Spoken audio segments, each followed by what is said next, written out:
Subscribe ಮಾಡಿಲ್ಲ ಅಂದರೆ ಈ ಕೂಡಲೇ ಸಬ್ಸ್ಕ್ರೈಬ್ ಮಾಡಿದ ಮೇಲೆ ಪಕ್ಕದಲ್ಲೇ ಕಾಣುವ ಬೆಲ್ ಬಟನ್ ಪ್ರೆಸ್ ಮಾಡಿದರೆ ನಮ್ಮ ಎಲ್ಲ ಲೇಟೆಸ್ಟ್ ವಿಡಿಯೋಗಳನ್ನ ನೀವು ನೋಡ್ಬೋದು.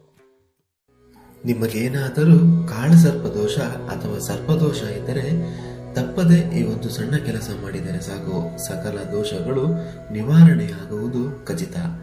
ಕಾಳಸರ್ಪದೋಷವೆಂದರೆ ಪ್ರತ್ಯಕ್ಷವಾಗಿಯೂ ಪರೋಕ್ಷವಾಗಿಯೂ ಯಾವುದಾದರೂ ಪ್ರಾಣಿಯನ್ನು ಕೊಂದಾಗ ಬರುವ ದೋಷವೇ ನಾಗದೋಷ.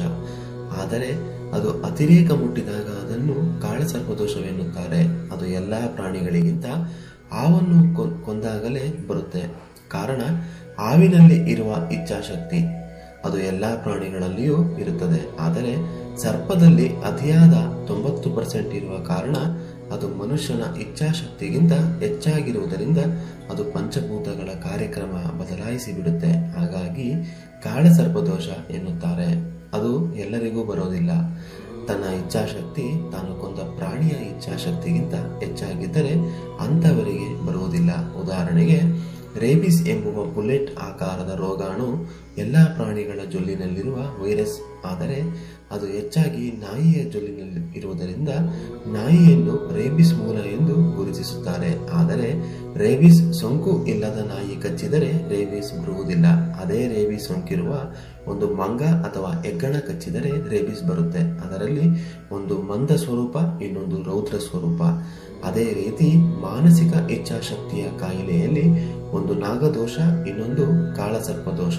ಇದರ ನಿವಾರಣೆಗಾಗಿ ಪಂಡಿತರನ್ನು ವಿಚಾರಿಸಿದಾಗ ಸಿಕ್ಕಿದೆ ಶಿವ ಅಂತ ಇಲ್ಲದನ್ನೆಲ್ಲ ಹೇಳಿ ಭಯ ಹುಟ್ಟಿಸಿ 16,000 ಕಸಿದುಕೊಳ್ತಾರೆ.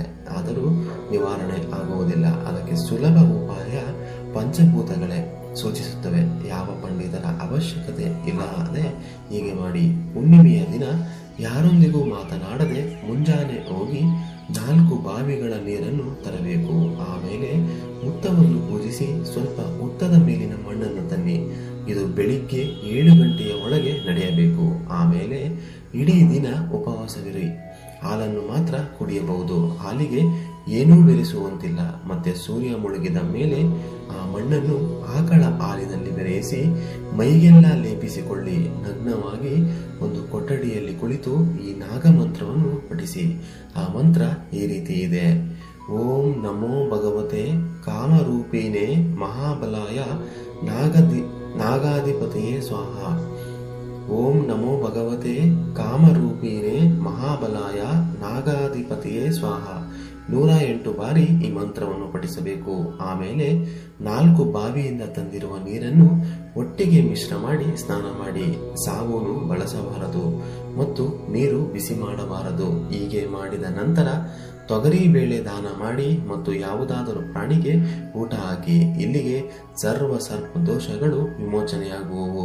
ಆಮೇಲೆ ನೀವು ಊಟ ಮಾಡಿಕೊಳ್ಳಬಹುದು. ಆದರೆ ಜಾತಕದ ಮುಖಾಂತರ ಲೆಕ್ಕಾಚಾರ ಹಾಕುವ ಜ್ಯೋತಿಷಿಗಳು ರಾಹು ಅಲ್ಲಿ ಬಂದ, ಕೇತು ಇಲ್ಲಿ ಬಂದ ಅಂತಾರೆ. ಆದರೆ ಈ ರೀತಿ ಆದರೆ ಯಾವುದೇ ತೊಂದರೆ ಆಗುವುದಿಲ್ಲ. ಜ್ಯೋತಿಷಿಗಳ ಹೊಟ್ಟೆ ತುಂಬಿಸುವ ತಂತ್ರ ಅಷ್ಟೇ.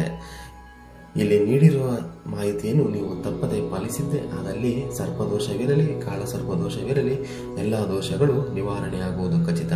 ಬಹಳ ಶ್ರದ್ಧೆ ಭಕ್ತಿಯಿಂದ ನಾಗಪ್ಪನನ್ನು ನೆನೆದು ಈ ಒಂದು ಸಣ್ಣ ಕೆಲಸವನ್ನು ತಪ್ಪದೆ ಮಾಡಿ. ನಿಮ್ಮ ಜೀವನದಲ್ಲಿ ಸರ್ಪದೋಷಗಳು ನಿವಾರಣೆಯಾಗಿ ಸುಖ ಸಂತೋಷ ನೆಲೆಸುವುದು ಖಚಿತ. ಈ ವಿಡಿಯೋ ನಿಮಗೆ ಇಷ್ಟ ಆದರೆ ತಪ್ಪದೆ ದೇಗುಲ ದರ್ಶನ ಕರ್ನಾಟಕ ಚಾನಲ್ ಸಬ್ಸ್ಕ್ರೈಬ್ ಮಾಡಿ. ನಿಮ್ಮ ಅನಿಸಿಕೆ ಹಾಗೂ ಅಭಿಪ್ರಾಯಗಳನ್ನ ಕಮೆಂಟ್ ಮುಖಾಂತರ ನಮಗೆ ತಿಳಿಸಿ. ಈ ವಿಡಿಯೋನ ನಿಮ್ಮ ಎಲ್ಲ ಸ್ನೇಹಿತರಿಗೂ ಶೇರ್ ಮಾಡಿ ಗೆಳೆಯರೆ.